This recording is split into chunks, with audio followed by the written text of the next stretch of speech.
noite em Brasília, boa noite em Goiânia, boa noite pessoal da TV Ibis. Então procuremos fechar os nossos olhos, elevando as nossas mentes em prece. Pai de infinita bondade, pedimos a Tua proteção para toda a nossa noite, para todo o nosso curso e todos os ensinamentos que serão passados. Pedimos aqui que a vontade divina, que sempre nos banha, possa tocar a cada um de nós, para que os conhecimentos aqui passados possam ser cargas positivas que possamos ativar em nossas vidas, incorporando esses conhecimentos ao nosso dia a dia. Pedimos a Tua proteção e amparo hoje e sempre. Graças a Deus, que assim seja. Então nós vamos dar continuidade ao ponto que nós paramos na semana passada, que é a respeito das imagens mentais. Como as imagens se formam. Então você lembra que nós estamos estudando muito. Primeiro nós estudamos toda a parte do campo. Estudamos a questão da queda. Depois nós estudamos também como é que surge em nós a vontade de extermínio, a boa consciência, que é aquele que exclui, aquele que muitas vezes tira da família, aquele que cria problema no campo. Então nós vimos os nossos defeitos primordiais, ou as nossas matrizes que estão no nosso inconsciente, resultante do processo de contração da consciência. Depois, como é que esses defeitos emergem em cada campo reencarnatório, como é que nós vamos trabalhando isso em cada vida, certo? Geralmente indo e voltando em determinados aspectos, formando um cardume de personalidades dentro de cada variável dessa, de matriz, dos nossos defeitos primordiais. E vimos também de que forma a consciência é trabalhada. Vocês lembram do cubo? Quando nós estudamos aqui o cubo, a consciência volumétrica, a parte em que nós nos situamos da razão, que é a consciência de superfície, e estudamos as variáveis de todo esse processo, a consciência cósmica, o campo, os núcleos mentais. E aqui nós iniciamos então o estudo das imagens, ou seja, a partir dos nossos defeitos, a partir da queda, a partir da contração da consciência, como é que forma na nossa mente essas imagens. E nós vimos na semana passada esse desenho aqui do Adalto, próximo slide, aí em Goiânia, que mostra as características do sistema: amor, ordem, liberdade e livre-arbítrio. Depois outros degraus que a gente pode acrescentar aí mais tarde. Vem a graça, que é intermediária. Lembra que nós falamos aqui que a graça é intermediária entre o sistema e o antissistema. Por isso que Jesus foi tão claro no Sermão da Montanha, né? Que Deus que faz chover sobre justos e injustos, que faz com que o sol brilhe sobre os bons e maus. Ou seja, é a graça. A graça é o intermediário, é a bênção divina, é o intermediário entre sistema e antissistema. Depois vem a vontade. Olha só que interessante. Por que nós colocamos a vontade aí? Porque o livre-arbítrio ele vai reduzindo. E no processo de subida, ele vai se abrindo. Mas ainda não é livre-arbítrio porque nós estamos condicionados pelo orgulho. Então Jesus pode falar em livre-arbítrio da maneira que ele falou. Ou seja, a minha vontade é fazer a vontade daquele que me enviou. Ou seja, isso aí é o livre-arbítrio verdadeiro.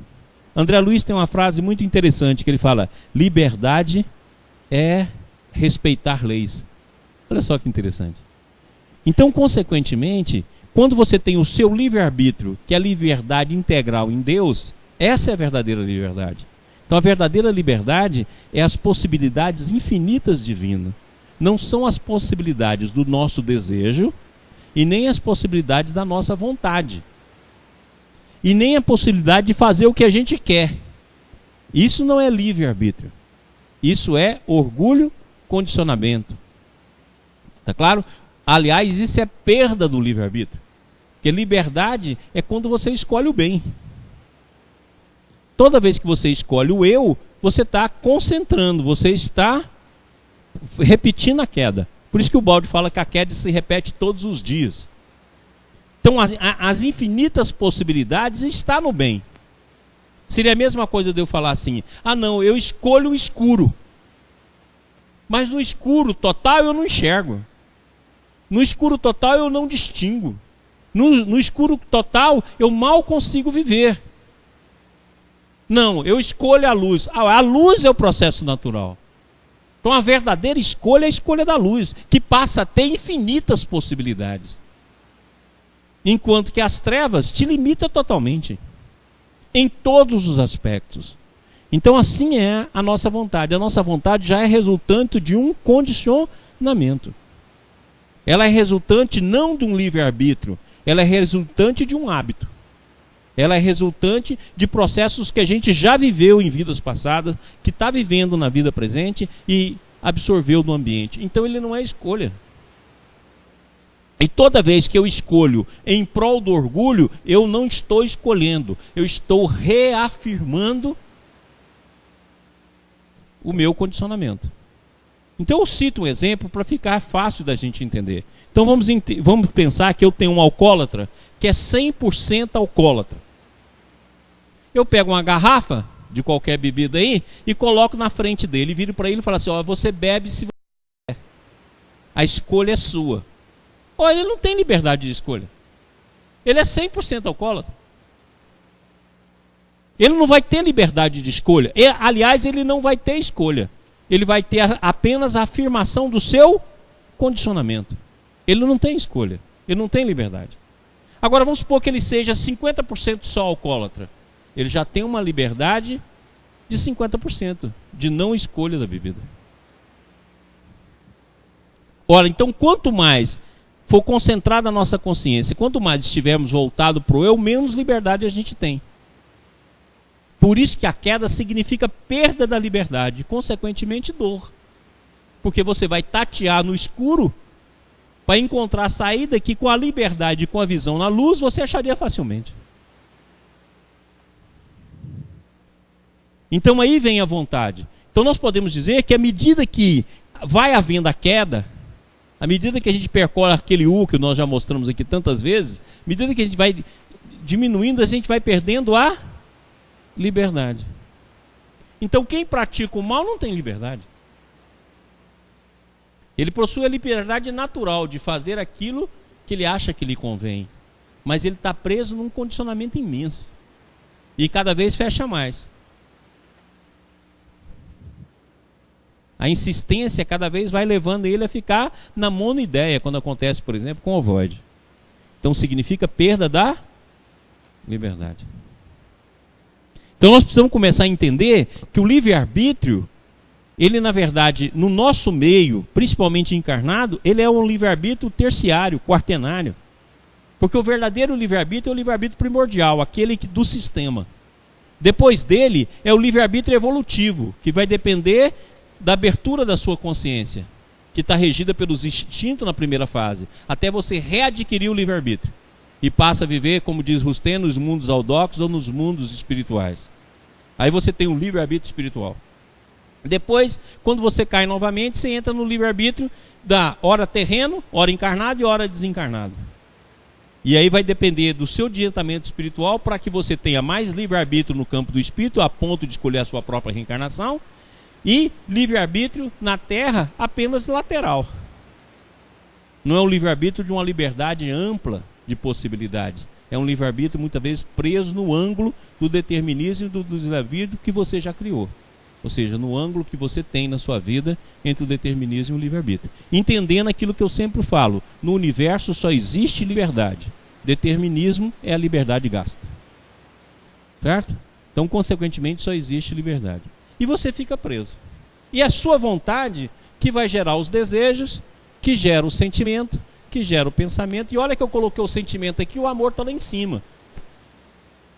Que sentimento é um dos aspectos do desenvolvimento do amor. No sentimento a gente vai no máximo à paixão, à afetividade. Amor verdadeiro é algo que está além de tudo isso. Nós temos aquele costume de usar a palavra amor para muita coisa, né? Nós precisamos perder esse costume. O amor é único, porque o amor é divino. Então, assim como Deus não tem opositor, a gente fala Deus e o diabo, não tem nada a ver. Não existe oposição. Deus é único, o amor é único, é a única natureza, é a natureza fundamental da vida. O amor é a natureza fundamental da existência. Ele não tem contrários. A paixão é apenas a enfermidade que a queda gerou. O ódio é a enfermidade derivada da paixão, não do amor. Então o amor é único, não tem contrários. Não tem nenhuma força que pode se opor ao amor. Então aqui nós colocamos o sentimento. O sentimento gera pensamento, palavra, ato, hábito, caráter, personalidade, destino e karma. Então, na verdade, é assim que forma as imagens na nossa mente. Nós vamos formar a imagem a partir do nosso condicionamento, a partir da nossa memória, a partir da nossa vontade, a partir dos sentimentos que nós cultivamos. Então, vontade, desejo, sentimento que vão gerar os pensamentos. Consequentemente, vai gerar afinidade. E a afinidade vai determinar no campo coletivo quais os pensamentos que você vai absorver. Como entender isso? Nós já falamos aqui que o pensamento é semelhante ao ar. Assim como todo mundo respira o mesmo ar, certo? Nós vamos qualificar o ar que nós vamos receber na hora que ele sai de nós. Então vamos colocar como é que é a mesma coisa, como se forma a partir do sentimento, da vontade, o campo de afinidade onde nós vamos tiver. Vamos colocar, por exemplo, que numa sala nós temos perfume de flor.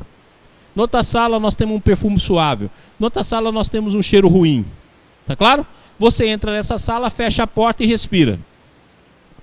Ok? Ou seja, a sua afinidade depende a corrente de pensamento do qual você vai fazer parte.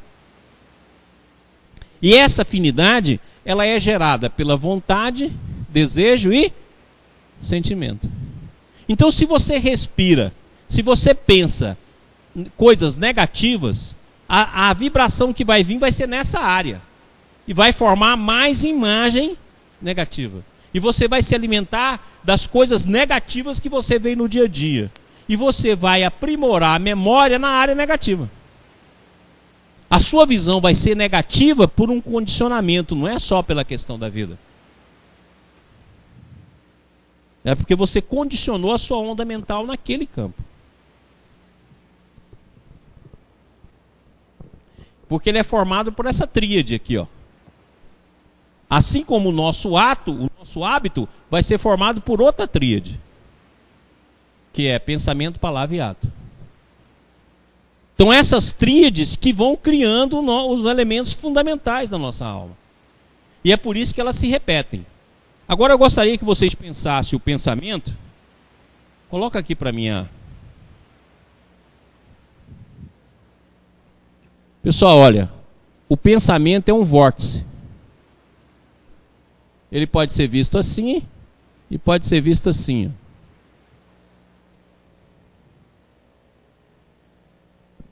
O pensamento é um vórtice. Então, no momento em que você associa imagens, esse vórtice tende a permanecer no mesmo ciclo. Quanto mais você abrir a sua mente, mais você vai girar o vórtice, mais rápido vai transformar a sua mente e mais você vai captar. Quanto mais você fechar a sua mente, mais será reduzido o seu vórtice, mais circular esse vórtice vai permanecer.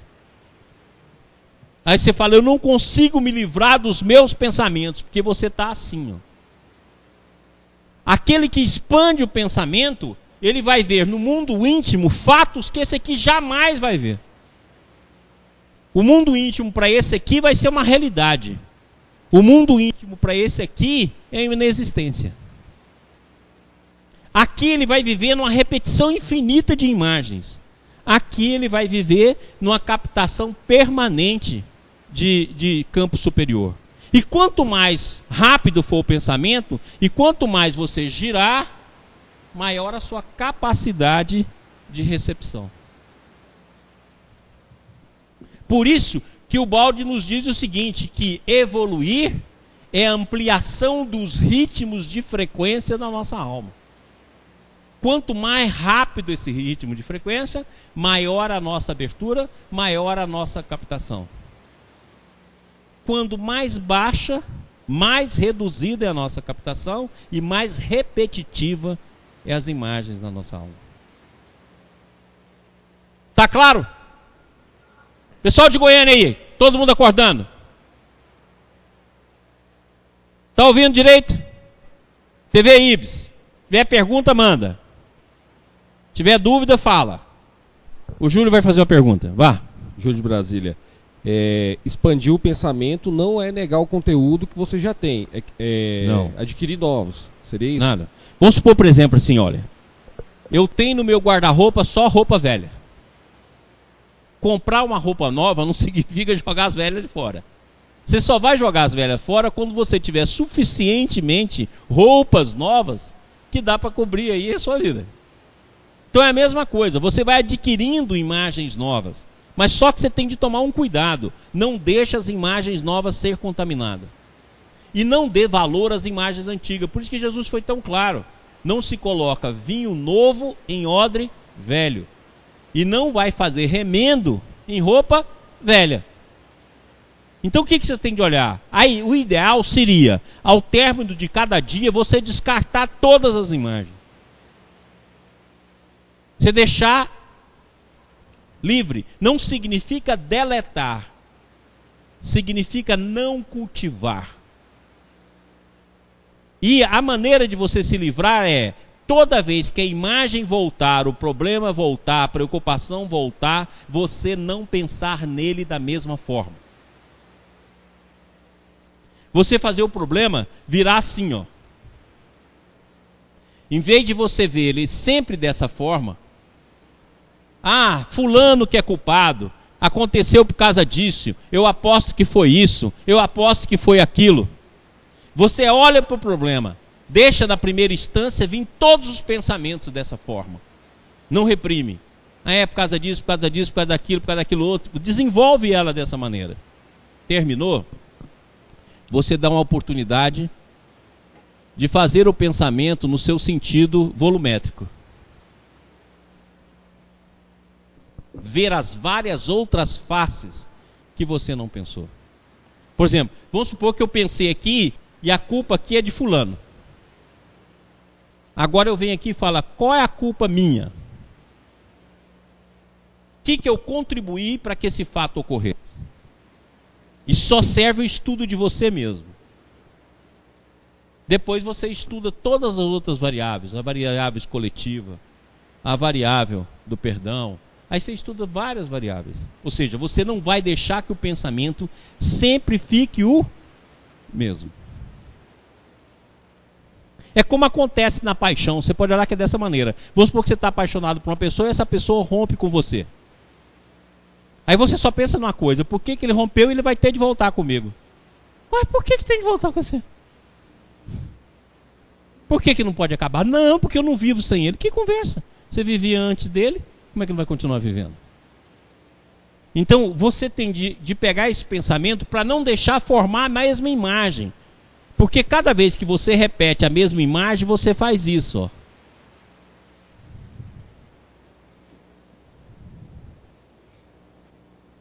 Até que entra num campo de precipitação que você não consegue sair dele. Então o que são as técnicas psicológicas? Tentativa de romper isso aqui, ó. Que nada mais é do que um núcleo mental. Aquilo que nós estudamos aqui tantas vezes, mostrando os núcleos. É assim que eles se formam.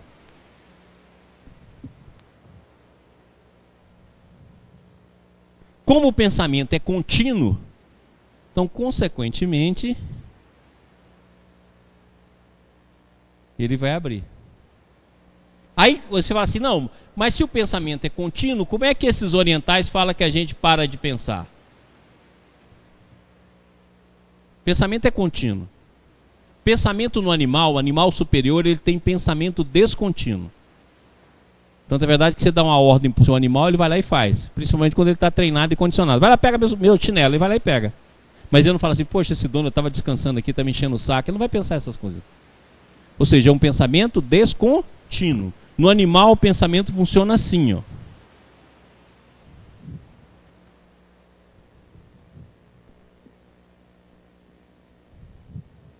No nosso, ele é contínuo.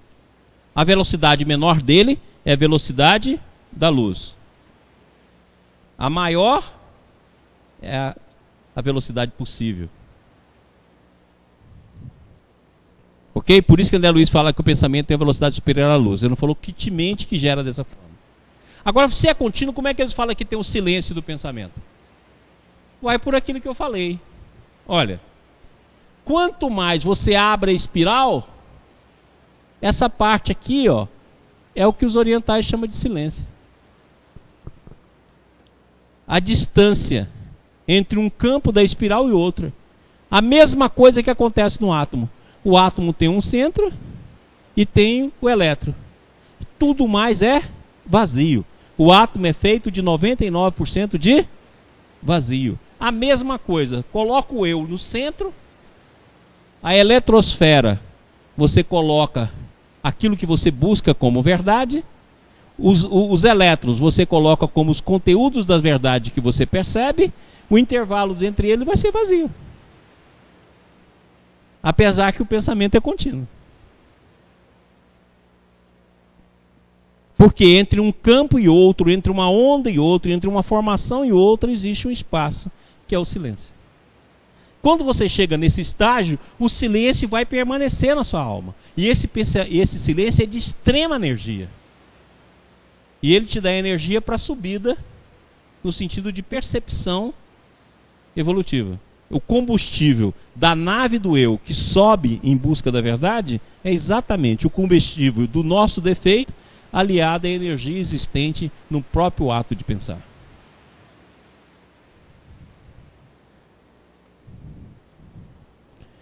Deu para entender isso, gente? Então, quanto mais luz o seu pensamento for, mais luz você terá. Então, é aquelas duas regras que Jesus disse: brilhe a vossa luz. Certo? E aquilo que ele disse: aquele que tem, mais lhe dará. E ao mesmo tempo ele diz ao contrário: se a luz que há em ti são trevas, quão grandes serão as tuas trevas. Certo? Aquele que tem, lhe será tirado. O pouco que tem, lhe será tirado. É exatamente os dois mundos, que é aquilo que nós mostramos aqui na figura passada. Como é que eu volto aqui? Aqui. Aqui. Os dois mundos. Aquele que tem, mais lhe dará. Por quê? Porque ele vai multiplicar. Aquele que não tem, o pouco que tem lhe será tirado. Se a luz que brilha a vossa luz, está aqui. Se a luz que há em ti são trevas, está aqui. Luz é sempre pensamento, como nós já mostramos aqui. Pessoal, deu para entender? Alguma pergunta da TV Ibis? Se tiver, pessoal, manda. Quem estiver assistindo ao vivo, por favor, manda. Goiânia, alguma pergunta?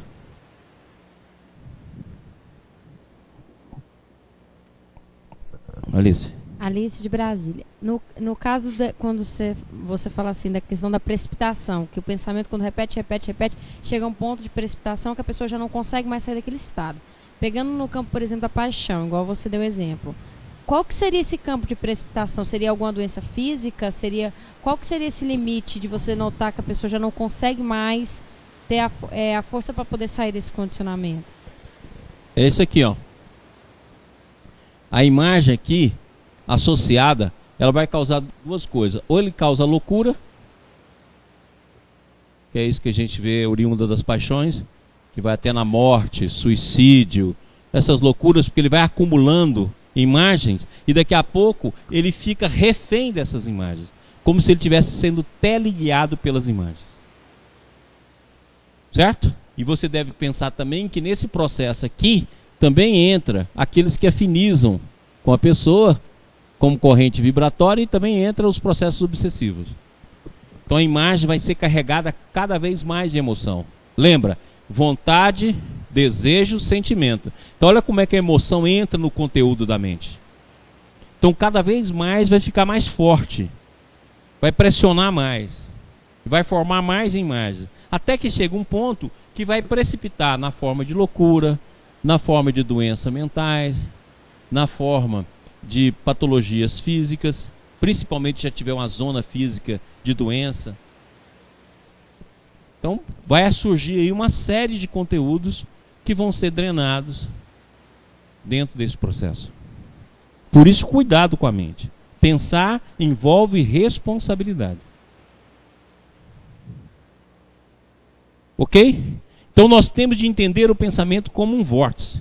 Da mesma forma que nós já falamos aqui, o vórtice quântico que gera as partículas virtuais, que gera as partículas reais existentes no espaço, o espaço interior também tem um vórtice, que é o pensamento. Por isso que ele gera partículas. Por isso que André Luiz fala em partículas mentais. Ele é contínuo, é um vórtice contínuo, mas dentro da mesma conjugação de um átomo, um centro e a sua periferia, a sua eletrosfera. E tudo isso indica sintonia. Quanto maior velocidade, maior sintonia, maior abertura, maior percepção. Quanto menor, menor. E isso implica na mediunidade. A consciência é a base da mediunidade. A sintonia, a ressonância é a base dos processos mediúnicos. Quanto mais eu me preparo e avanço, maior a minha percepção.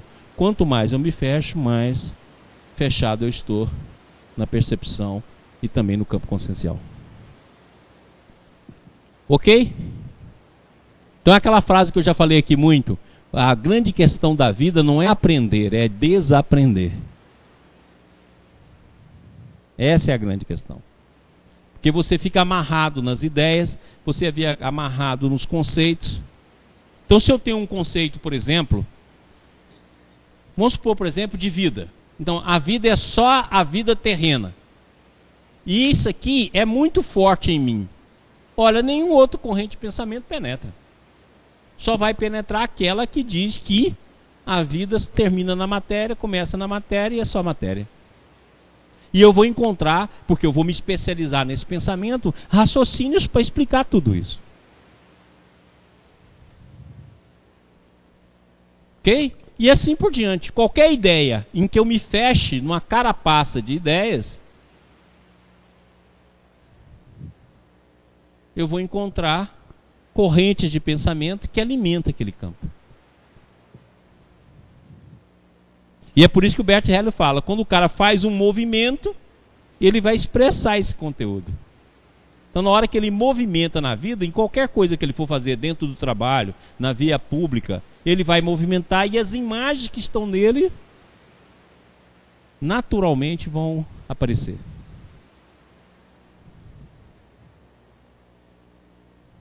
Ok? Os mudinhos de Goiânia aí, tudo bem? Só conversa quando eu vou aí. Os mudinhos é triste. Pergunta de Goiânia. Diga. Eduardo de Goiânia. Diga, Edu. É o seguinte, no que tange ao átomo, aquele espaço atômico vazio entre a eletrosfera e o núcleo, ele é vazio, é um campo, mas todo campo ele tem uma partícula. E que partícula é essa? Se é nada, e como é que se processa a coesão da estrutura atômica? Se não tem nada, esse nada tem que ser alguma coisa. Não. O vazio aqui, ó, ele está pleno de energia. No próprio átomo. Por isso que é aquela fórmula do Einstein, né? Energia é igual a massa vezes a velocidade da luz ao quadrado. Claro? C ao quadrado, né? Então você vê que tem energia pra caramba aqui. Então pensa assim no pensamento. Pensa assim que o pensamento, certo? Seja isso. Massa vezes a velocidade da luz a 4. Aí você vai começar a imaginar o que pode ser. Então eu gosto de falar que pensamento é a velocidade da luz a n. Esse n podendo ser 2, 4, 6, 8, aí vai. Sempre um número inteiro. Ok? Então aí você tem uma energia imensa. Então você imagina que um pensamento seu aqui, ó, por trás dele tem um conteúdo energético avassalador. Por isso você tem que tomar cuidado, porque ele se fixa. Mas essa energia, no caso, ela é um campo. A energia é um campo aí. Todo campo é expressa em energia e uma partícula. Qual é a partícula desse campo específico? A partícula fotomental. O fotomental que é a base disso aí. E como onda, é a onda mental. É o binômio onda-partícula. Ok? Alguma pergunta? Beleza. Próximo slide, por favor. Próximo. Presta atenção nessa imagem aqui. Aqui nós temos uma pessoa com o fluxo da graça, que eu coloquei lá, fluxo cósmico. Então o fluxo da graça é chamado fluxo cósmico. Olha, ele é permanente. Então essa energia que eu acabei de dizer, que existe no vórtice do pensamento, ela é alimentada pelo fluxo cósmico ou fluxo da graça. É aquilo que Ciro Lombino chamava de a presença divina em nós. Então tá lá, ó. É esse fluxo central, o fluxo cósmico. E eu coloquei aquelas ondas igual um átomo ali, né? Eu não, peguei o desenho lá que já estava pronto e coloquei como se fosse as eletrosferas. Então vamos chamar de eletromentosfera. Tá claro? E aqui eu coloquei as imagens que a pessoa gera. Essas imagens que ela gera são aquelas imagens que ela já transformou em ato. Ok? Por isso que eu coloquei lá uma pedra nas costas. Você fica carregando isso a vida toda. Eu falo que a gente é semelhante aos andarilhos. Lembra quando eu falei isso aqui? Aqueles andarilhos que vai juntando lata velha dentro do saco, vai juntando papel e sai carregando aquilo pela estrada fora. Se você for pegar, não tem absolutamente nada de útil. Então por isso que a pessoa vai lá. Imagens reais, eu coloquei entre aspas, porque tudo é real. Mas eu coloquei entre aspas para mostrar que essas imagens viraram um ato, viraram imagem, viraram ato, viraram imagem, e você carrega esse monstrengo nas costas. Tá claro? E do lado de cá, eu coloquei as imagens virtuais de queda. Das inúmeras reencarnações que você teve. Dos inúmeros processos que você já gerou semelhante àquilo ali. Esses dois fluxos, girando no sentido de fixação, eu coloquei um sinal vermelho aqui, ó. Eles cortam o fluxo divino, cortam o fluxo da graça. Por isso que eu pus um menos vermelho. Então você recebe quantidade mínima e você não percebe. Porque você está fixado nesses dois campos. O campo externo de imagens virtuais, vinda do passado reencarnatório, e daqueles que você pensa agora sem realizar, mas está pensando. E as imagens que você faz, que você realiza, que você coloca em prática, que vira ato. Ou que já viraram ato e você cultiva. Ok? E aí Emmanuel diz o seguinte em roteiro: o malfeitor conservará consigo longo remorso por haver desequilibrado o curso do bem, que é o curso natural, que é o curso cósmico, que é o fluxo cósmico, impondo lamentável retardamento ao avanço espiritual que lhe diz respeito. E com essa perturbação, represará na própria alma grande número de imagens. Represará. Por isso que eu coloquei essa pedra aqui, ó. Ele vai represar, vai ficar preso nessas imagens, que é aqueles quadrinhos dentro de quadrinho que eu desenhei há pouco. Represará na própria alma grande número de imagens que na zona mental dele mesmo se digladiarão mutuamente. Por isso que eu coloquei o X aqui, ó, para mostrar que existe uma luta mental. Uma luta mental dos poucos valores que ele tem com aquilo que ele está realizando. Lembrando que mesmo na maldade está presente a dualidade. Tudo na nossa vida bifurca em dois. Então ele pode ter pensamentos de muita maldade e pensamentos de média maldade. Esses dois pensamentos vão digladiar. Pode ter pensamentos do bem e alguns pensamentos de bondade. Vão lutar internamente. Digladiar mutuamente, inibindo por tempo indeterminável o acesso de elementos renovadores ao campo do próprio eu, ao campo do fluxo cósmico. Ou seja, inibindo. Por isso que eu coloquei o sinal menos vermelho. Para mostrar que inibe o fluxo cósmico, inibe o fluxo divino, inibe o fluxo da graça. Entendeu, pessoal da TV? Pessoal de Goiânia? Isso é muito importante para a gente. Para a gente começar a corrigir esse processo. A nossa mente tem várias faces. Vamos entrar nas outras faces que nós não entramos ainda. E cuidado com isso aqui, ó. Você fica preso lá. E você acha que você tem de carregar isso aqui. Você pode olhar que você tem um conjunto de pensamentos que repete desde quando você é menino. E você pensa da mesma maneira. Pensamentos esdrúxulos, pensamentos negativos, mas está lá presente. E isso é reflexo desse campo de desequilíbrio. Ok? Pois não, Estevão. Pergunta da TV Ibis. Maurício. Durante anos e anos, o indivíduo fica preso no jogo da mente, no jogo do mundo emocional. Mas a partir de quando ou o que é necessário para que se encontre uma consciência superior e não seja mais dirigido pelo mundo emocional? Pergunta do André de Goiânia. Olha só que interessante. Lembra de Jesus que ele fala assim: cumprir os mandamentos. Aí o jovem falou assim: eu já cumpro, Senhor. Ele falou: muito bem, então se você quer ser perfeito, vai e vende tudo que tem, vem e segue-me. Olha só interessante. Então o primeiro processo é cumprir os mandamentos. É você colocar uma disciplina na vida, dentro de um esforço criativo, que você busque o cumprimento do mandamento. Não no sentido de sufocar, como fazem as pessoas, porque coloca apenas como esforço e não criativo, sufoca o lado negativo e acha que está fazendo alguma coisa. Não, nem sufocar, nem liberar. Eu falo que tudo que está na nossa alma a gente tem de colocar numa escada. Você não sufoca, você não libera, mas você vai liberando e acendendo, estudando, dando um passo atrás de outro passo, até que você chega no topo. Então é assim que nós temos que fazer com nossos defeitos, com nossos vícios, com as nossas tendências. Ou seja, nem sufocar, porque vai acabar explodindo, nem liberar, porque vai acabar viciando. Mas colocar numa escada. Certo? Eu até falo, coloca numa escada com corrimão, para você em determinado momento você ter apoio e dar uma respirada.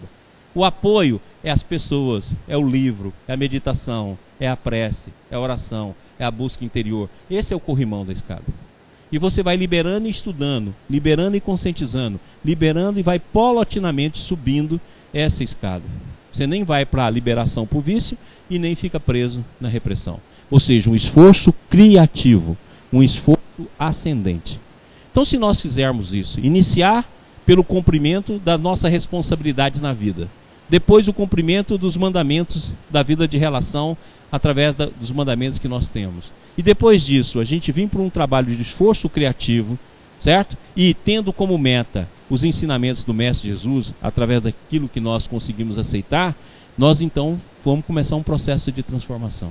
E adotando determinado tipo de método que te ajude no campo mental, ou seja, não repita o mesmo pensamento se você já pensou a respeito daquele tema dessa forma, para que a sua mente possa começar a ter diversidade e você conseguir alcançar uma nova visão e não ficar presa temporariamente sempre no mesmo quadro mental.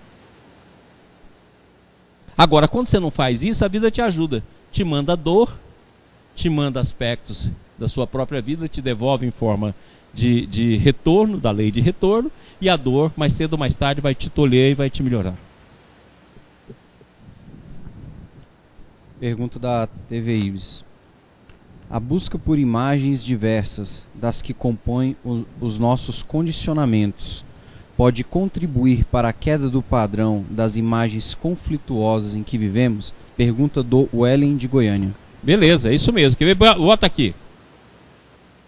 Coloca aqui uma imagem. Vou supor, por exemplo, que minha fixação é no campo sexual.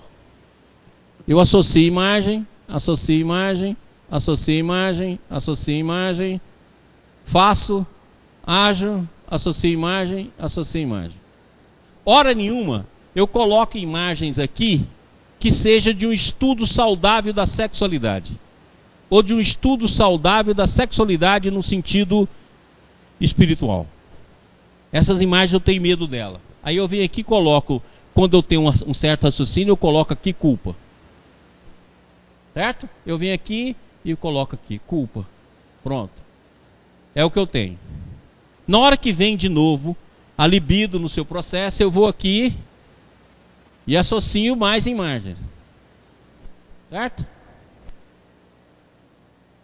Agora fica fácil. Vou lá, pego filme pornô, internet, bate-papo, faço. Certo? E vou associando a imagem. De novo, o campo está associado e não tem nenhuma imagem de cunho superior. Se você tem uma compulsão, a primeira coisa que você tem de fazer, qual é o outro lado que fala sobre essa compulsão? Por quê? Porque eu vou começar a ter ideias divergentes, para entrar em conflito no sentido de me elevar. Aí você vai e associa mais imagens aqui.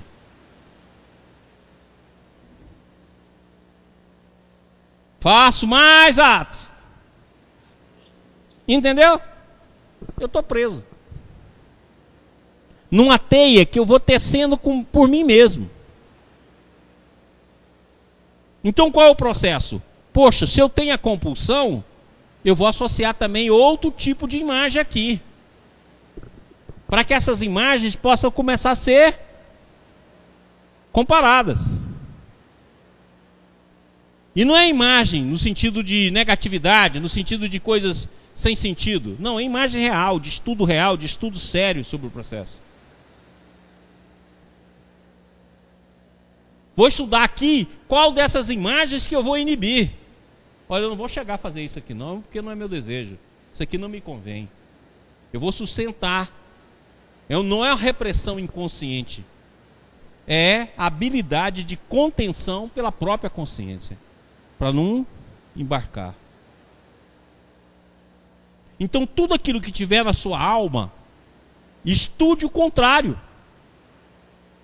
Então se você está com defeito, igual há pouco eu estava falando isso. Se você tem, por exemplo, a inveja, não adianta você falar assim, eu sou invejoso. Não vai estudar inveja em vários campos do conhecimento. Lê 200 livros de inveja, para você entender a dinâmica da inveja, para você acessar a sua dinâmica. E aí você vai colocar ela na escada e vai dando remédio para ela, ensinando a ela. Então nós devemos estudar aquilo que está nos acicatando. Onde está a nossa dor, que deve estar o nosso estudo. Onde está o nosso vício, é que deve estar a nossa busca. E não adianta sublimar. Ah, vou chamar agora as mulheres de irmãzinha. Não vai consertar não. Porque a imagem está lá desse jeito. Não adianta vir com sublimação. Entendeu isso aí, gente? Isso é muito importante, porque são através dessa imagem que a gente cria exclusão. Então pego lá no campo familiar. Eu crio uma imagem que o cara errou, inadmissível, e vou fazendo isso. Ó. Daqui a pouco eu vou lá, excluo e faço o extermínio. E estou altamente justificado. Eu estou certo. E é aquilo que o Bert fala. Você pode excluir, mas a consciência superior não exclui. Então mais cedo ou mais tarde a consciência superior vai te unir a ele. Seja em próxima reencarnação, seja na próxima vida, seja nesta vida, seja no que for. Porque a consciência superior não exclui. Ela só une.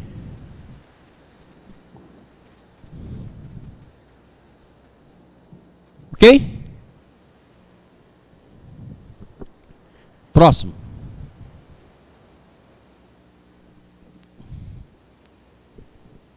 Aqui eu coloquei de novo. Você pode olhar que tem um centro, um fluxo cósmico. Tá claro? Coloquei as espirais do campo do pensamento, tá vendo aí? Significando também os ciclos da vida. E coloquei aí, ó, as personalidades reencarnatórias nos infundindo as imagens virtuais que vão se tornar reais na presente vida. E é por isso que elas estão conectadas aqui, ó. Ok? E olha aqui que Emmanuel diz. No livro Pensamento e Vida. Todos recolhemos do Pai Celeste os estímulos ao futuro e todos padecemos os reflexos do passado. Olha o estímulo do futuro, o centro. Olha o reflexo do passado, as carinhas aí, safada do cardume reencarnatório. Certo? E a se projetarem sobre a existência. Aquilo que eu sempre falei aqui, não existe passado reencarnatório. existe presente reencarnatório. Tudo isso está em ebulição. Aparece na nossa alma como tendência, como ressonância, como imagens virtuais, que vai de novo vestir os nossos atos. O condicionamento é forte, se nós não tomarmos cuidado, nós repetimos essas vidas. E cada ato repetido, maior dificuldade de liberdade no futuro, porque cada ato é um condicionamento que vai fixar o hábito.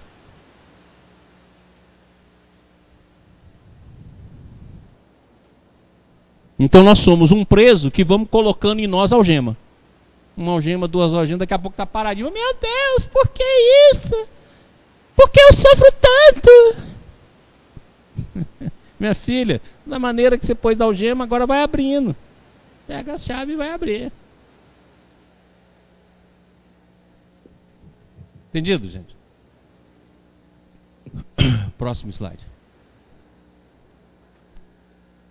Agora tem a bondade divina. Vocês estão lembrados aqui da aula do vagalume? Que nós colocamos que tudo na vida é criado e recriado a todo instante. Deus não é alguém que criou, saiu, foi embora e ficou só as leis divinas. Não, a criação é permanente. Por isso que está lá nos Salmos, né? Amanhã, inclusive vai ter o congresso nesse final de semana, no sábado, eu vou falar sobre isso. Tem uma passagem no Salmo que fala o seguinte: tu és meu filho, hoje eu te criei. É isso, a criação é contínua. Desmaterialização e materialização, porque nós estamos dentro do sistema. Como é um vagalume, mas não é um vagalume em relação ao tempo. Por quê? Quando eu falo que aparece e desaparece, é no não tempo, na eternidade. Então o processo é simultâneo. Tá claro? Então o processo ocorre todo. Então dentro desse processo nosso, nós temos essa oportunidade. Criado e recriado a todo momento. Então consequentemente nós podemos quebrar, porque você recebe estímulo de alta energia a todo tempo. E para não ter dúvida sobre isso, essa passagem de Emmanuel no livro Consolador. Olha que bacana. Todas as expressões do Evangelho possuem uma significação divina. E no Tabor, que é o monte onde Jesus fez, né, todo o processo de aparência, né, que os apóstolos viram ele junto com Moisés, junto com Elias, né, e ele teve todo um processo de vestes resplandecentes. Contemplamos a grande lição de que o homem deve viver a sua existência no mundo sabendo que pertence ao céu, ou seja, sabendo que pertence ao sistema, por sua sagrada origem, sendo indispensável desse modo que se desmaterialize a todos os instantes. Vou repetir: desmaterialize a todos os instantes, para que se desenvolva em amor e sabedoria, na sagrada exteriorização da virtude celeste, cujos germes lhes dormitam no coração. Não tem dúvida. É por isso que Jesus foi tão claro: a cada dia basta a sua preocupação. Se você chegasse no final do dia, deletasse as imagens, vai ficar as lembranças dos fatos, que é fundamental para a sequência da sua vida. Mas não fica as imagens para você cultivá-las. Aí todo mundo reclama: não, na televisão só tem violência. Tira a violência para ver se alguém assiste. Você vai ver que você mesmo enche o saco. Bota uma novela, igual eu já falei, uma novela só de coisa boa. Ninguém persegue ninguém, todo mundo se ama, todo mundo se gosta. O que todo mundo vai falar? Ah, que novela sem graça. Bota, eu queria que fizesse uma novela só assim. Todo mundo é gente boa, todo mundo ama, todo mundo perdoa, todo mundo trabalha, todo mundo coopera. Queria ver. Audiência, zero. Aí reclama, mas acontece o seguinte: quem se alimenta dessa imagem vai querer mais imagem. E a maioria de todos nós nos alimentamos dessa imagem.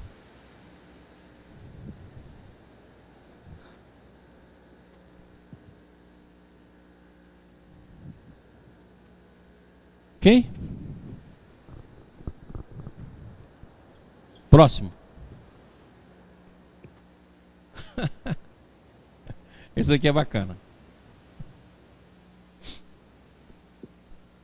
Emmanuel nos diz no livro Pensamento e Vida que, à medida que a gente vai passando os anos, os fatos que aconteceram em reencarnações passadas mais ou menos na mesma faixa etária, tende a ocorrer. Ok? É por isso que você vai muito bem, não sentindo a presença de nenhum processo, muitas vezes do desenvolvimento da infância ou da criança. E de uma hora para outra acontece uma pessoa na sua vida que coloca a sua vida de cabeça para baixo. E você começa a experimentar uma série de emoções, de sentimentos que você jamais teve.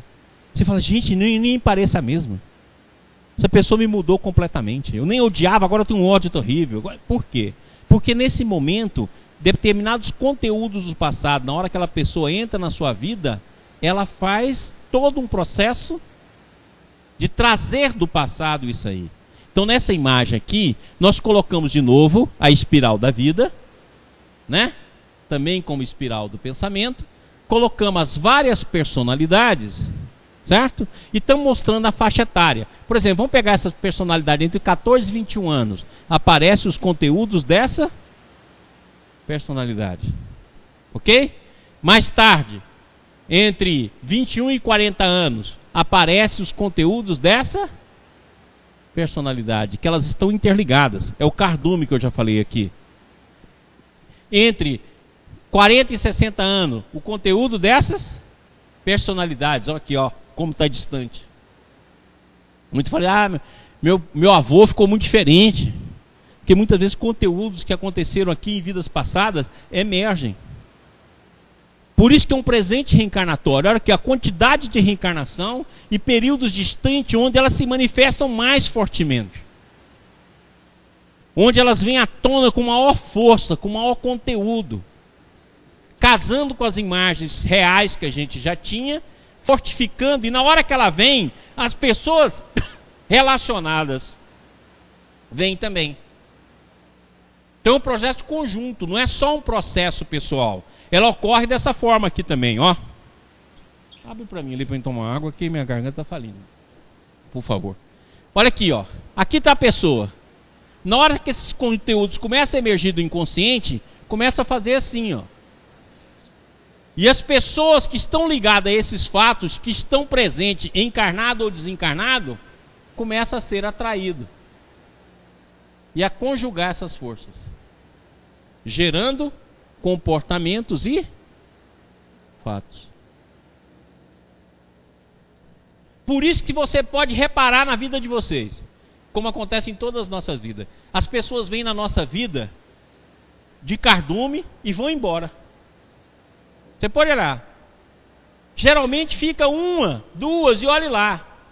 A única coisa que muitas vezes permanece mais tempo é a família. E assim mesmo a família, uns mudam, outros vão embora. Você pode olhar, cadê os seus colegas de infância? Se ficaram um, ficou muito. Cadê os seus colegas do tempo de colégio? Cadê os amigos da universidade? E você pode olhar, na hora que você vai mudando de emprego também, vai embora. E as próprias pessoas que trabalharam com você no local, muitas vezes se renovam.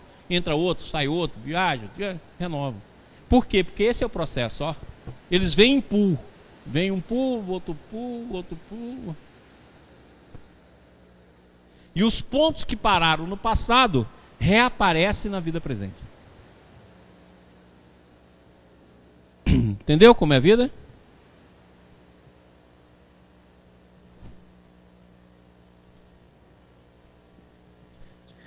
Essa é a dinâmica. Então, muitas vezes, a exclusão que você vai colocar no campo familiar é a exclusão que você já colocou no passado, diante de problema similar.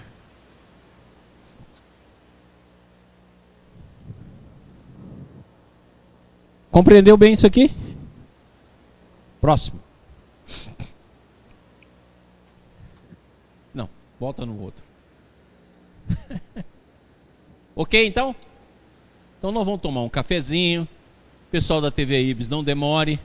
Pessoal de Goiânia, tem um café aí esperando. Hoje tem café? E aqui eu vou ver, rezar a Deus que permita que tenha um cafezinho aqui para nós. Então 5 a 10 minutinhos e nós voltamos. Esse final de semana, na Casa de Recuperação Bezerra de Menezes, em Botafogo, Rio de Janeiro, na Rua Balbina, lá na casa do nosso querido Júlio Damasceno, nós vamos ter então o Congresso Rustem. Então aqueles que não puderem ir, a TV Ibis vai transmitir ao vivo. E aqueles que puderem e quiserem ir, ainda está tempo, né? Dá para ir até a pé ainda, que dá para chegar lá até amanhã, que o avião tá caro. Mas quem sabe, não acha uma promoçãozinha aí e vá. Pessoal, então vamos dar continuidade para que a gente possa terminar o nosso assunto. Vamos lá? Próximo slide. Gente, presta atenção nesse slide aqui, todo mundo. Eu gostaria que todo mundo prestasse atenção. Aqui embaixo, eu coloquei a série de reencarnações, o período encarnado. Então, personalidade 1, personalidade 2, 3, 4, 5, o tempo passando, personalidade 20, personalidade 30, personalidade 50. Então, aqui são as várias personalidades que através do tempo nós fomos encarnando.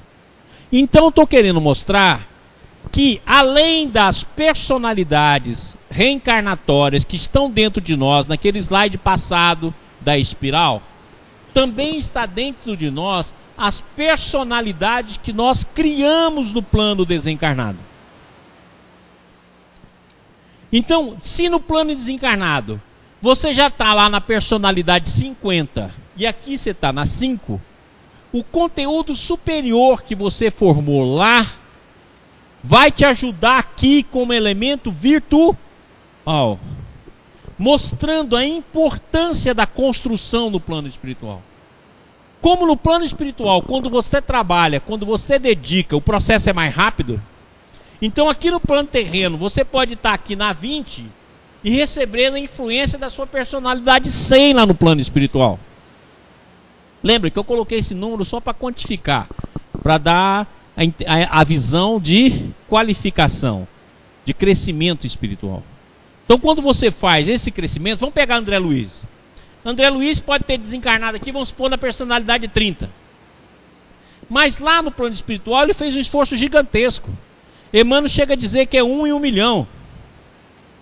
Você imagina agora que quando ele volta a reencarnar, ele vai voltar aqui na 31. Não tem jeito.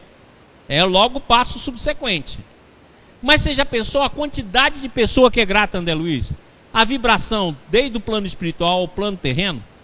Já pensou a quantidade de centros espíritas hoje que tem o nome desse personagem? Quantas pessoas que hoje agradecem?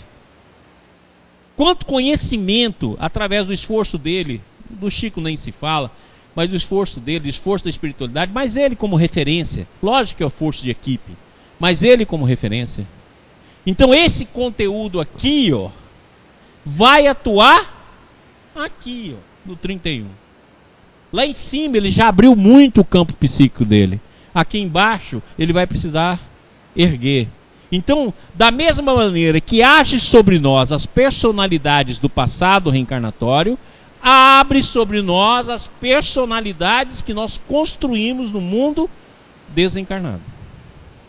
Lógico, se você está aqui na P1 e lá no plano espiritual você vai para as trevas e faz a P-10, na hora que reencarnar, meu irmãozinho, você vai reencarnar com a P-10 como campo virtual. Lógico, o processo é o mesmo. Mas assim como age sobre nós o presente reencarnatório, age sobre nós o presente espiritual. O conteúdo das suas conquistas. Então, quanto mais você fizer no plano espiritual, mais força você vai ter aqui para enfrentar os seus desafios. Porque você vai ter um norteador. E na hora que você consegue fixar uma personalidade 50, olha lá, no plano espiritual você já fixou essa personalidade alguns séculos atrás. Mas agora você fixou. Então significa que na sua luta você vai fixando. E daqui a pouco você tem um patamar mínimo de retorno. Porque não vai ter mais imagens para te reduzir.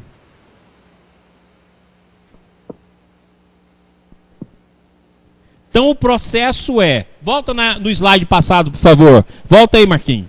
Aqui está as personalidades atuais. As personalidades reencarnatórias. Os trechos da vida onde ela age.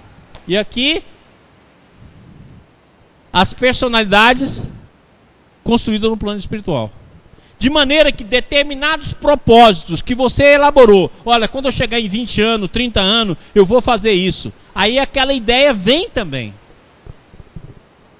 Que é muitas vezes um propósito feito lá no plano espiritual.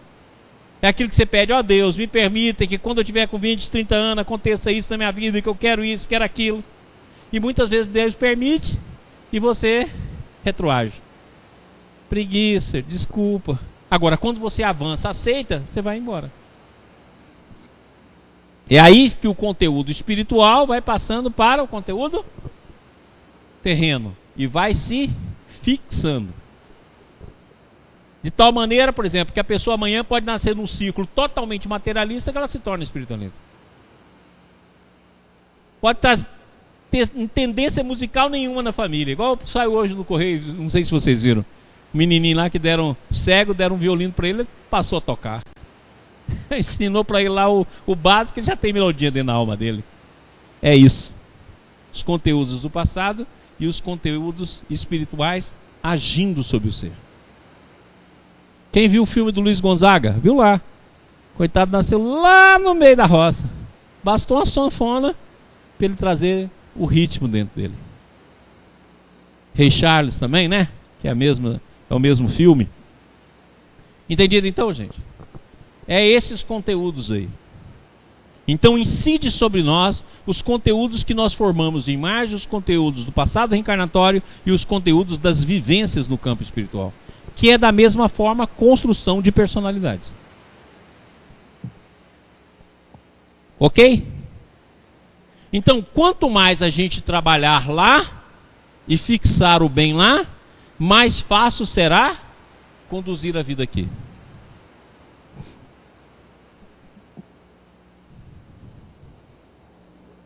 Entendido? E tudo isso age sobre o ser. Próximo slide. Eu estou aqui no P4, volta aqui. Aqui, ó, gordinho, carequinho e tal. Isso aí é o autorretrato. P4zinho aqui.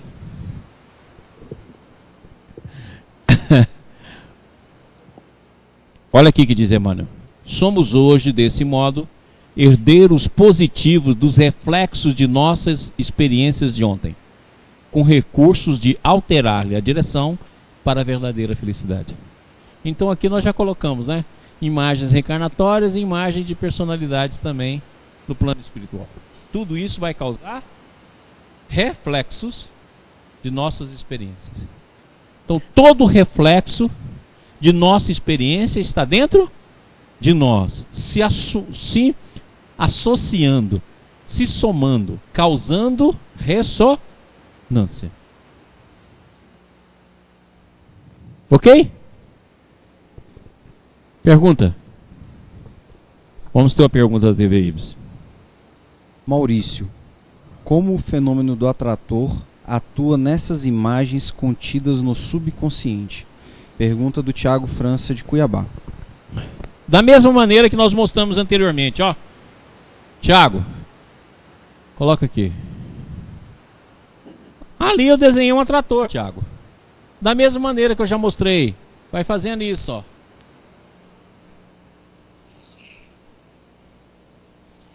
As imagens contrárias. Imagem A, contrárias a B. Forma atrator. Você pode ser um atrator que você vai abrindo e pode ser aquele atratorzinho que eu mostrei lá, ó.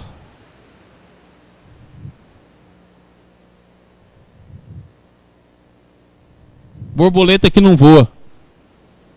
Isso aí. É a mesma imagem. Certo? Mesma imagem. Eu não quis colocar na forma de atrator anterior, porque tem gente que não assistiu a aula. Aí eu tinha de falar a teoria de novo. Ok? Mas é a mesma imagem. Dentro de um campo de dualidade. E você pode fazer isso aqui, ó. No campo dual negativo, você faz isso. No positivo, você faz isso, ó. Então o seu atrator pode ser assim também, ó. Ok?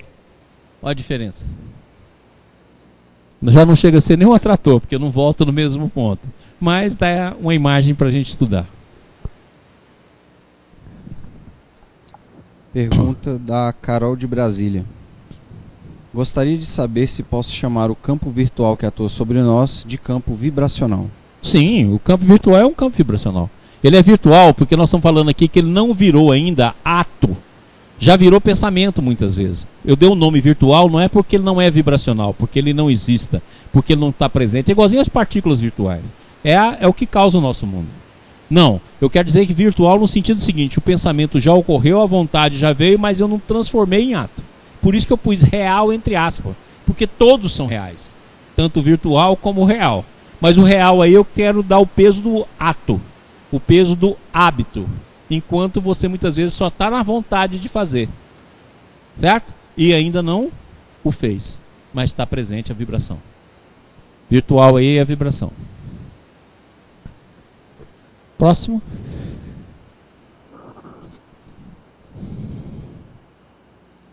Então aqui, ó, nós queremos mostrar isso dentro da consciência. Se a consciência, a despedida, se a nossa consciência é uma consciência volumétrica, é isso que eu estou representando aqui, ó.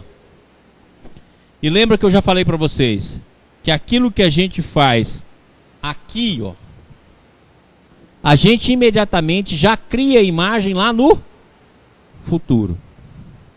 De duas maneiras.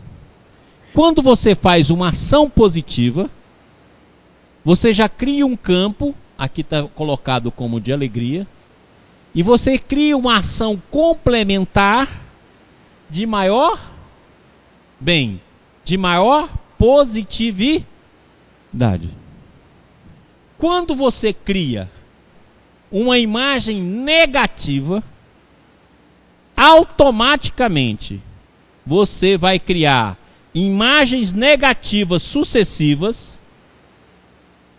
que está aqui no dominó, que vai lhe causar dor e que te prepara invariavelmente para você mudar a ação no futuro. Quanto maior mal aqui, maior o bem que vai plasmar lá. E isso leva um choque de vibração. Então aqui já não vai ser apenas complementar, vai ser inversa e complementar. Essas imagens formam na nossa mente, dentro do inconsciente, dentro disso aqui que nós já vimos explicado, tá claro?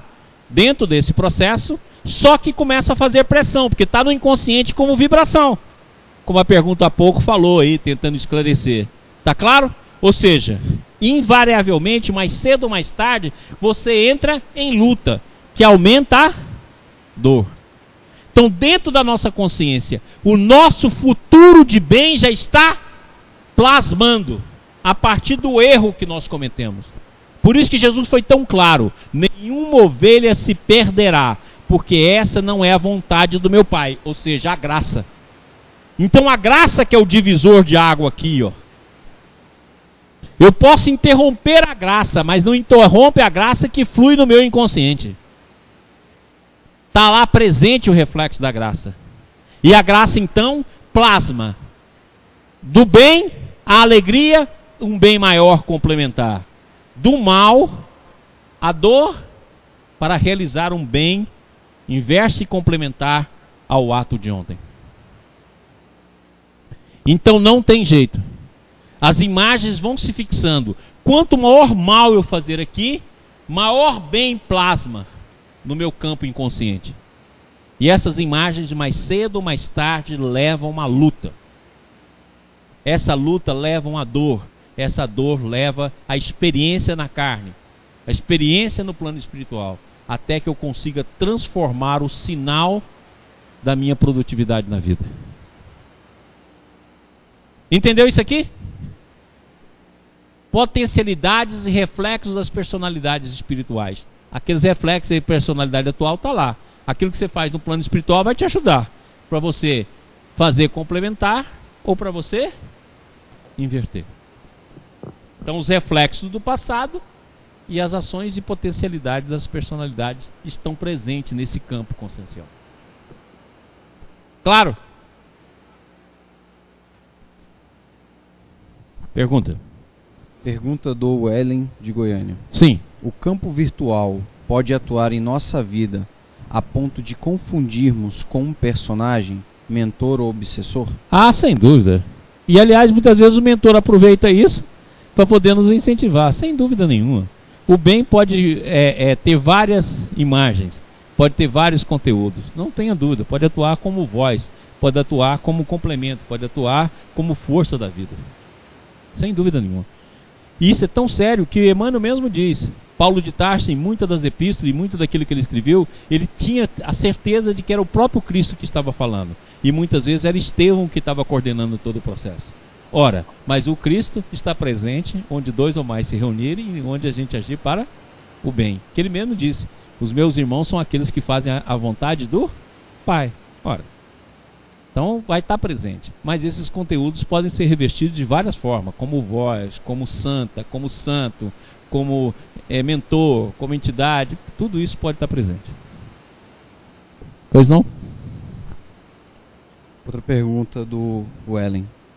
A questão de complementabilidade explica a afirmação de Ubaldi de que no fim de toda a trajetória encontra-se a luz? Sem dúvida. E o retorno ao sistema.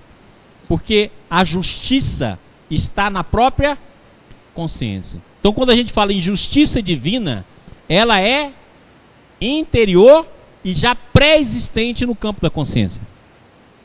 Ou seja, a justiça divina é intrínseca. Ok? Está aqui, ó. Tudo que você faz aqui já vai repercutir aqui como processo virtual. O intervalo entre as duas é dor quando você faz o contrário. E é alegria quando você faz a ação correta no bem.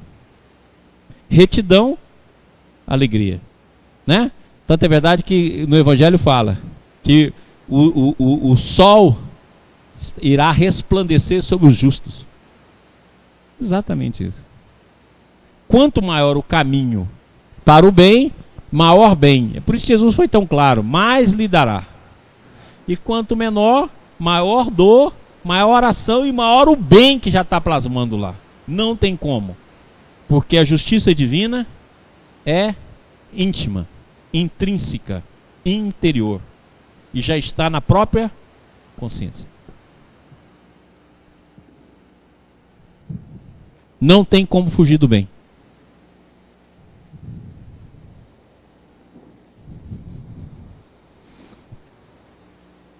Tudo bem, gente?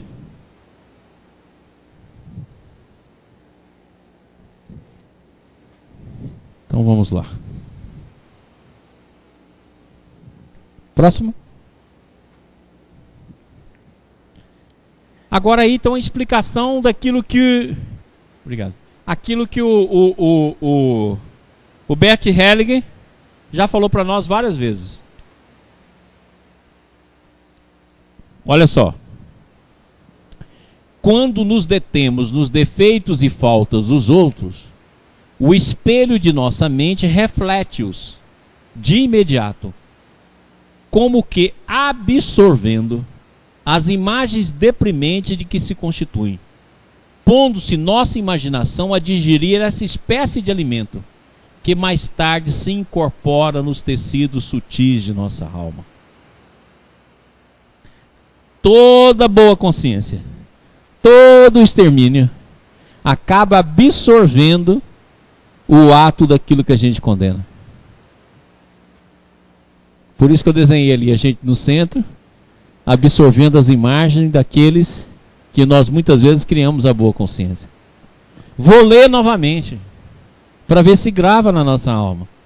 Quando nos detemos nos defeitos e faltas dos outros, o espelho de nossa mente reflete-os de imediato. Olha, não é coisa demorada. Como que absorvendo as imagens deprimentes de que se constitui, pondo-se nossa imaginação a digerir essa espécie de alimento, que mais tarde se incorpora aos tecidos sutis de nossa alma. Claro. Por isso que a vontade de extermínio, ela na verdade cria um reflexo que vai fazer você fazer ou atuar da forma que você condena. Por isso que todos aqueles que acusam acabam repetindo aquilo que condenam.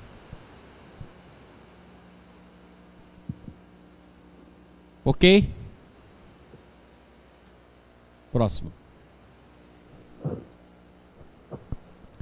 É por essa razão que geralmente os censores do procedimento alheio acabam praticando as mesmas ações que condenam no próximo, porquanto, interessados em descer as minúcias do mal, absorvem-lhe inconscientemente as emanações, surpreendendo-se um dia dominado pelas forças que o representam. Certo? É com esse slide que eu gostaria de acabar o nosso curso. Né? Algo que a gente possa refletir, que dentro desse curso o que a gente mais quis refletir é sobre a família e sobre a nossa maneira e o nosso comportamento dentro do seio familiar. Quer dizer, esse curso serviu para a gente não só para ver a dimensão de tudo aquilo que a gente está envolvido, mas principalmente para a nossa mudança interior. E que fica o recado, que é isso que interessa, né? Todos nós estamos em transformação. Cada curso desse é um curso que mexe com todo o nosso conteúdo. Quer dizer, eu não faço um seminário só pelo aspecto intelectual. Eu faço algo que eu estou vivendo, para que eu possa também falar de algo que está dentro de mim, que eu estou passando, seja no campo negativo, seja no campo positivo. Então eu quero agradecer muito a todos que estiveram aqui nas aulas presenciais, aos meus amigos de Goiânia, os amigos mais inteligentes que eu conheço, meus amiguinhos amoráveis que eu gosto tanto, né? Meus amigos de Goiânia, os amigos aqui de Brasília. Quero agradecer ao pessoal da TV Ibis, principalmente o pessoal que tem mandado e-mail pra gente, mandado pergunta, participado, assistido. Temos recebido muito e-mail de pessoas, muito carinhoso. Essa semana mesmo vi alguns e-mails com a Alice falando aqui sobre sites que nós adoramos, os sites que nós visitamos. Então quero agradecer a todo mundo, agradecer o pessoal da TV Ibis, né? Que graças a eles que tem feito isso, agradecer a direção do Ibis, na figura do Júlio, agradecer ao Adaltão, que é o parceiro aí de fazer toda essa parte para a gente nos ajudar. Os desenhos ruins é meu, os bons é do Adalto, então fique bem claro. Esses chulezinhos é eu que arrumo e faço. Agora os bacanas, o Adalto que faz, né? Que desenha pra gente, para que a gente possa ter uma aula melhor. Então eu quero agradecer a todo mundo, agradecer meus filhos, agradecer a todos, agradecer a Silvinha, né? Que tadinha, tantas vezes fica aí sem a gente conviver mais, porque as obrigações. Então eu quero agradecer a todo mundo e vou pedir que o nosso presidente, o presidente do Ibis, o Júlio, venha fazer a nossa prece final, encerrando aí mais um curso e dando início para mais um. Que isso é igual, curso é igual reencarnação, acaba um, começa outro.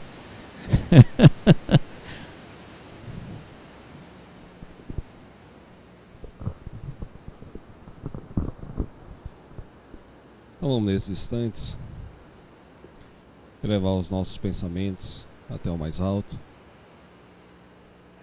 e agradecer a bondade divina por mais esse curso que tivemos, por mais esses ensinamentos que podemos absorver, ensinamento estes que estarão presentes em nossas vidas,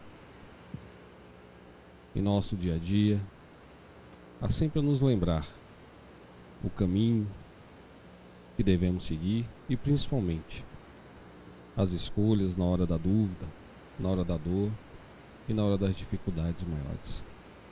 Jesus amigo, te pedimos todo o carinho e toda a bênção da nossa pequena obra e por esse nosso pequeno propósito de levar conhecimento e orientação a todas as pessoas. Muito obrigado, Senhor. Graças a Deus e que assim seja. Boa noite a todos. Boa noite.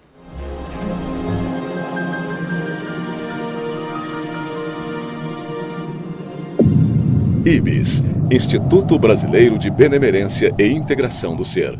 www.ibis.org